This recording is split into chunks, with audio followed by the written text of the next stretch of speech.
November 21st, 1931, the height of the Great Depression. In the midst of traditional entertainment, a small, struggling studio would introduce the world to a name that would forever be associated with fear. The studio was Universal, and the name was Frankenstein. It's alive! It's alive! When unknown actor Boris Karloff made his unforgettable entrance, the terrifying face of Frankenstein's monster etched itself into world consciousness forever. The movie gave birth to the American horror film, and for the next 2 decades, the great icons of terror made their way onto the silver screen. One by one, they came to life through the combined imaginations of filmmakers, actors, and a single man whose makeup skills and artistic versatility would literally create universal monsters. His name was Jack Pierce. He's probably one of the most important people in the history of monster movies, and yet also at the same time, he's one of the most unknown people. He refined what you could do, where it made a remarkable change in what the audience was getting and what, indeed, the audience came to expect. This one guy created a stable of, amazing characters. Jack Pierce's Frankenstein to me, is the only Frankenstein. And that's like the defining moment for a makeup artist.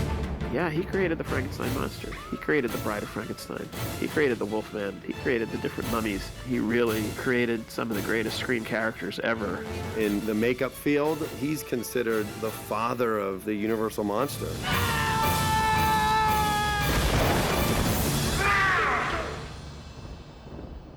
Well, in the very early days of cinema, you had the theatrical tradition that actors did their own makeup. The job makeup artist didn't specifically even exist. Lon Chaney was the first to bring a finesse and an imagination to these techniques, using tons of nose putty, wires to pull his face and everything. I'm amazed when I see the makeups that Lon Chaney Sr. did at the time that they were doing them. The Phantom of the Opera that he did still hasn't been topped in any Phantom of the Opera makeup. Jack Pierce looked at this and said, wow, with simple materials, this guy could do great stuff. That's where I'm headed. And that's what he did. The makeup that really brought Jack Pierce to the attention of Carl Laemmle and Universal was his 1926 makeup in a movie called The Monkey Talks. Even today, when you look at it, it's a really brilliant makeup. It rivals anything that John Chambers did in Planet of the Apes.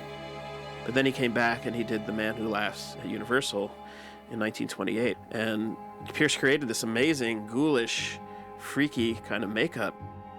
It became so iconographic that it became the inspiration for the Joker, the most popular and well-known villain in all of comic books. And apparently, Pierce was taken under Carl Laemmle's wing to head up the Universal makeup department. Because he was the head of Universal makeup, he would be involved in all the films Universal were turning out in the 1930s and early 40s. He isn't losing sight of the fact that he is a makeup artist, and that means making up everybody. When they decided to make films of the classic horror novels, being Dracula and Frankenstein in the early 30s, I think Pierce really saw an opportunity to do something great. And of course, Dracula was the first one made. And although he actually worked on Dracula and worked with Bela Lugosi, apparently the two of them never really got on very well. And Lugosi himself insisted still on doing some of his own makeup. In 1931, Jack Pierce is very disappointed when Dracula is released, and even though it's a huge success, he's not really credited with creating the character. Although Dracula came first, we actually really think of the Universal cycle as beginning with the Frankenstein monster, because it's the most visually amazing thing. Audiences had never seen anything like that before. One of the sketches that was done by the art department at Universal showed it as a mechanical robot made out of some kind of a metal. Pierce didn't go in that direction, thankfully. And of course, he doesn't bear any resemblance to the actual description in Mary Shelley's book, but what he created was something that was perfect for its time. Karloff had just a great face for it, especially in the original film when he was a starving actor and he was very gaunt and cadaverous looking. After work at night, he and Karloff would devise the makeup. During that time, which was about a 3-week stretch, they tested different things. They tried all sorts of little quirky things and then settled upon one thing, and then that was the look for the character. There were no prosthetic rubber pieces that were stuck on. This was started from scratch every time Karloff sat in the chair. Jack Pierce surrounded himself with reference books on medicine, criminology, electronics, all these things. He looked at hundreds of pictures of criminals and determined that there's a criminal look.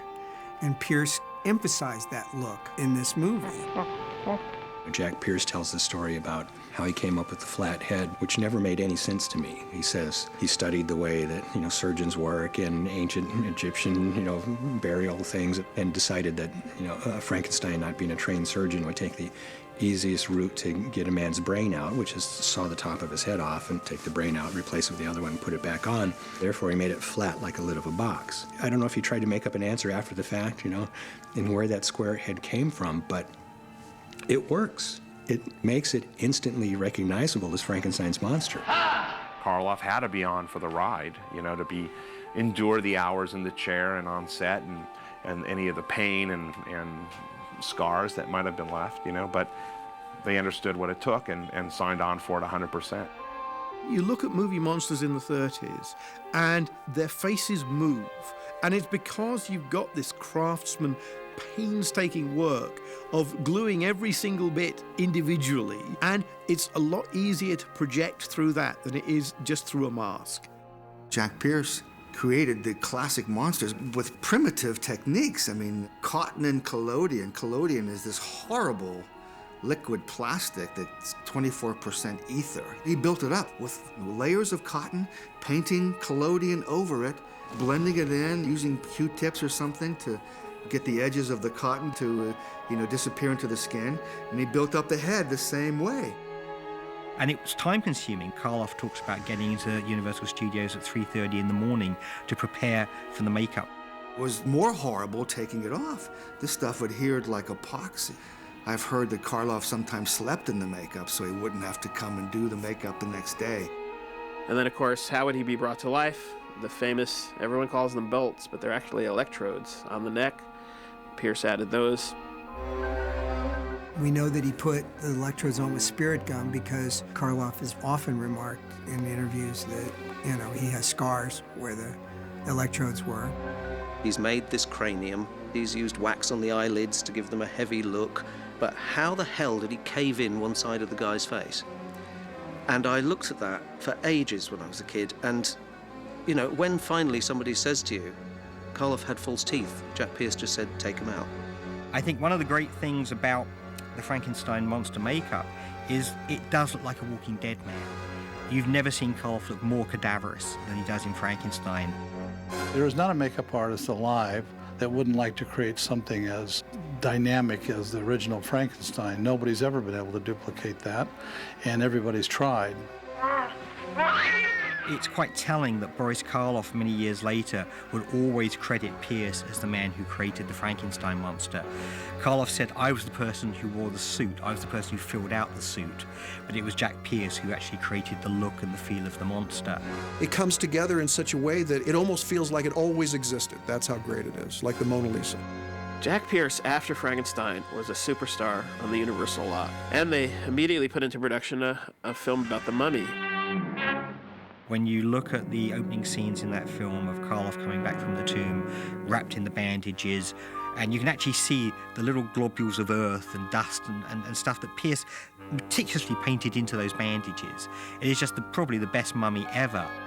We basically cooked the linen so that it would have a very aged and fragile feeling to it, and he wrapped it around vertically, horizontally, and diagonally around Boris Karloff. He literally spends hours getting him into this, so much so that he has to sort of be wheeled around. Pierce did the whole makeup, top of his head to bottom of his feet, and it took 8 hours. And considering he's on screen so little, that image is massively iconic. One of the great moments in the history of cinema. It looks real because, in effect, it is. When I was a kid, seeing the mummy and then knowing that that's the same guy that was Frankenstein was like one of those, wait, how did he look like Frankenstein and now he looks like a mummy? Karl Freund rather undershoots the mummy. I think he was given probably a better job than he was expecting. You can tell that the mummy makeup will do all sorts of things that it's not required to do. But then he goes one step further, and suddenly you have Karloff in this incredible old age makeup, where you really can believe he's 3,000 years old. And I think probably it's the Ardath Meyer makeup that I always think of Pierce's greatest moment. That's a stretch and stipple technique that we still use today, where you stretch a section of the skin, and you put latex on it, you dry it and let it go, and it contracts into a bunch of wrinkles. I did the exact same thing to Scott Reiniger in Dawn of the Dead. You know, that was a Jack Pierce mummy makeup on the Scott Reiniger zombie. We've seen many mummy movies since the original, and to me, nothing's as effective as what he did. It's almost like, you know, with all the tools of the trade, you know, we've lost some of the magic because we can do anything, and I think with his limitations, he created stuff that, you know, obviously withstood the test of time. Pierce and Karloff had a mutual respect for each other, and Pierce didn't always get that. Jack made a Boris and The Raven and An Old Dark House and just all these amazing movies that he did with him, and they still, you know, many years later, still had that respect and admiration for each other. I don't think anyone had quite pulled off horror in the contemporary world until The Black Cat did. What I find interesting about the makeup is this sort of fierce, logical, geometric character. Angular hair, angular shoulders. He's a piece of walking geometry who's like a prop in a modernist house, which is the polar opposite of what was going on in the Gothic films, but equally frightening. She's alive! Alive! The Bride of Frankenstein, the actual makeup on Elsa Lancaster, is really another great iconic makeup. This is an example, you see, of Jack Pierce. He always said he used scientific, but he often used cultural references. In the script, it says she should look like an Egyptian mummy. Jack Pierce didn't bother with that. Let's make her look like Nefertiti. It's not the first thing that you'd think of if you were going to design a makeup for a woman who was brought back from the dead with electricity. And yet, like the monster, it comes together in a very artistic way. And Elsa Lanchester, you know, she wrote a famous account of being made up by Jack Pierce. Describes he's dressed in this button-up surgeon's outfit with slick-back hair, looking, as someone said, like a Greek barber. She said he really enjoyed these kind of tortuous applications of makeup at 5 in the morning. By now, he was living the part. He also created the amazing hairstyle, which they put up in a cage, as Elsa described it. And the only hint that this is a corpse is the stitching around her jaw, which James Whale wisely features in the low-angle shots. A lot of people don't ever even realize that Frankenstein went through incarnations of makeup stages from movie to movie. The transition of the makeup from Frankenstein to Bride of Frankenstein, where the hair's singed back a little bit more and you see a little bit more of his forehead, and there's the burn on the cheek, and then in Son of Frankenstein, that, you know, he's got this big, massive chest. You know, those are just great little touches. Good. Makeups that work on one person won't necessarily work on another. I think Frankenstein's monster never looked as good as it did on Karloff in the first film, and again, because of how thin Karloff was at that point. You know, by the time it was in The Son of Frankenstein, Karloff could eat and put on some weight, and he was also older, so his face was fuller, and it just didn't look as good. You know, the worst was when they put it on Bela Lugosi. At that point, he actually had switched to a slip rubber headpiece, and it wasn't fabricated on a daily basis, and it didn't look as good. But again, his face was so wrong. Oddly enough, when they bring Chaney in, it's defaulted back to the original Frankenstein monster look. So the way that there's a change between Frankenstein, Bride of Frankenstein, and Son of Frankenstein, suggesting the character evolving, all that's just been wiped out. And Chaney is required to look as much like Boris Karloff in the first film as possible. And that's the look that then carried on for Lugosi and Glenn Strange and Eddie Parker and Herman Munster and anyone else who's ever got into that get-up. Where Pearson hits it out of the park in Son of Frankenstein is with Igor. And Igor, for my money, is probably Lugosi's second greatest screen character of all time. And it's fantastic and such a great marriage of actor and makeup artist. Igor has a broken neck, so Pierce created a rubber appliance that had a broken sort of bone in the neck, and that was strapped onto Bela Lugosi's neck, and apparently it was secured with some kind of band under his arm. And then a beard was applied around that with yak's hair, Jack Pierce's favorite kind of hair. That's where Pierce is really showing his skills at doing great hair work on characters. And he laid that whole beard in himself, the wig, and then would trim it every day to give Lugosi that great sort of semi-hunchback kind of character. And then he was given a set of really nasty teeth that include fangs. That's the one time that Bela Lugosi actually wore fangs in a movie, not for Dracula, but for Igor. So that was a really iconic makeup by Jack Pierce. I always was fond of the Wolfman. I mean, I like that whole concept of an animal and a man combined into one kind of creature. Pierce had created basically the same makeup in 1935 for Henry Hull for the Werewolf of London. But Henry Hull didn't want to wear it. It was too much makeup for him. It was uncomfortable, and he wanted more of his face to show. And the makeup he did on Henry Hull, one could easily look at it and go, well, it doesn't look like a werewolf to me. But it was a lovely approach, very stylized, but it's lovely to compare it with what he did to Lon Chaney Jr. in The Wolfman.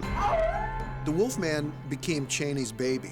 He was very invested in this character, which is good because the makeup was very arduous. Jack Pierce was a master with hair work. When you think all of that was pretty much hand-laid, it's incredible. Yak's hair was applied in layers and trimmed and then scorched with a curling iron and curled and blended. He never had upper teeth in. The Wolfman only wore lower dentures, so it jutted out his lower teeth as if it's like a dog or a wolf.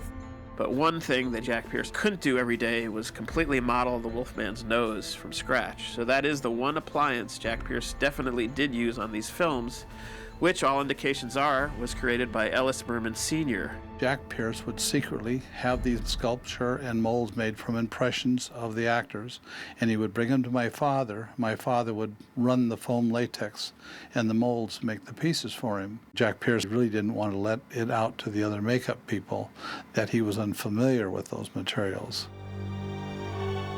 They would literally shoot time-lapse photography. Jack Pierce had to run in between each successive makeup change and apply makeup and glue hair and then go back in and glue a little bit more hair. He had to sort of reverse engineer what that looked like and then build into it.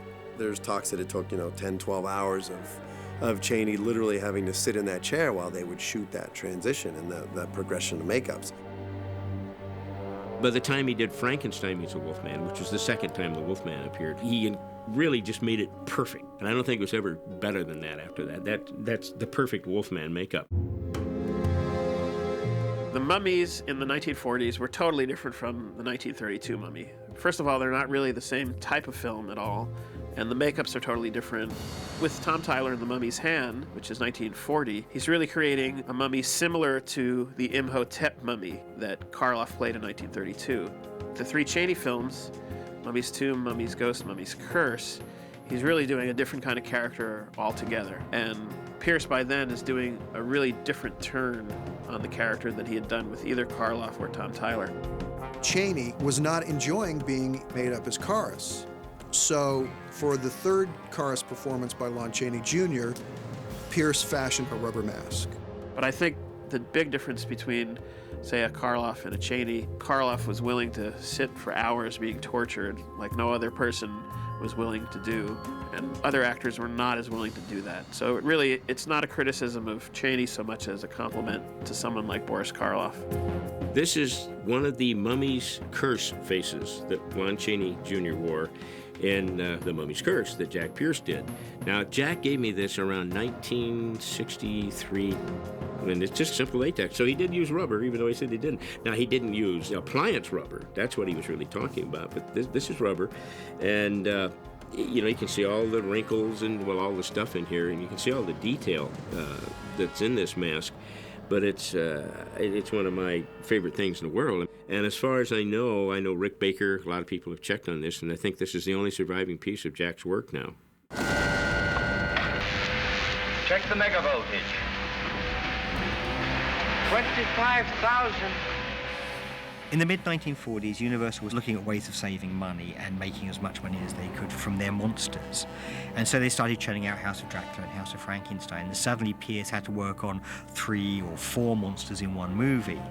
Jack Pierce had to make a Frankenstein monster from Glenn Strange, do the Wolfman on Lon Chaney Jr., and create a Dracula makeup for John Carradine.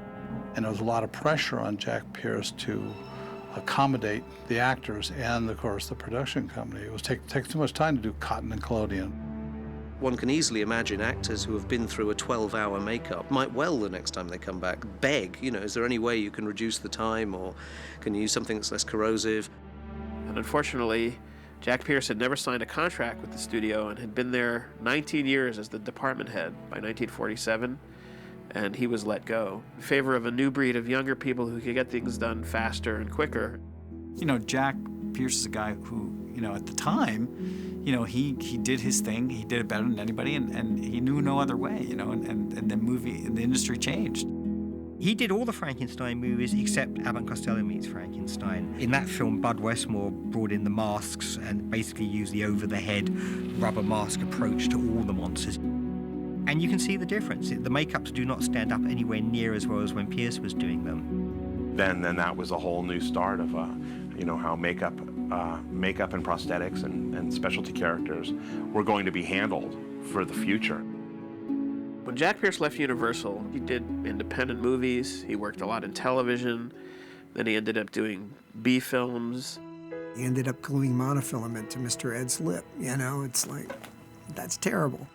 To my knowledge, he was even asked back to Universal in an underling position in the Bud Westmore era, but declined it. One of the sad things about Jack Pierce was that at the end of his career, he was forgotten. He died in the mid-60s in near poverty, in near isolation. Nobody remembered who he was. Nobody really cared who he was. I think at his funeral, somebody told me that there were, 4 or 5 people when he passed away. For somebody who was so inspirational to so many, very few people showed up. Time had marched on. The horror film had marched on. It's not like those movies were forgotten, but Jack Pierce was kind of forgotten. Took us about 4 hours in the morning. Put the Frankenstein face and the head on for us. And nearly an hour to take it off. Yeah. The whole outfit weighed about 35 pounds. Yeah, you know who that is, Boris. One of the leading makeup artists in motion pictures who flew down here from Angels Camp, California, where he's working on the Ransom Broidy production Bullwhip. Your very good friend, Jack Pierce. How are you? Wonderful to see. The best makeup man in the world. Thank you. I owe him a lot. It's happened to so many makeup artists I know that they look back and it was either the Frankenstein makeup or the Mummy or the Wolfman that made them get up and decide that they wanted to do that. And I think his legacy is that he sowed that seed, and this is decade upon decade upon decade later. His legacy is the inspiration of thousands and thousands of makeup people, thousands and thousands of horror fans, and thousands of directors that watched those movies and were inspired by those movies. Nowadays, when we can do anything, that we still can't accomplish what he did. Maybe that's why his stuff was so unique. My grandson, who knows who Frankenstein is, he's 5 years old. Someday I'll show him the bust of Jack Pierce and say, see, he made him. You see how Grandpap makes these monsters? Well, he made this monster, and that's why I'm making my monsters. Halloween is a lasting tribute to Jack Pierce. When a kid dresses up like Frankenstein, he's dressing up in Jack Pierce's design. When a kid dresses up like the Wolfman, he's dressing up in Jack Pierce's design. Unfortunately, Jack didn't have children. He doesn't have that legacy to carry on. But he had these children that will outlast any children that he would have. He created these characters that outlived him and will outlive me, and people can see these 1,000 years from now. You can look back and you can go, Universal Classic Monsters, there's a whole world there. Jack Pierce created that.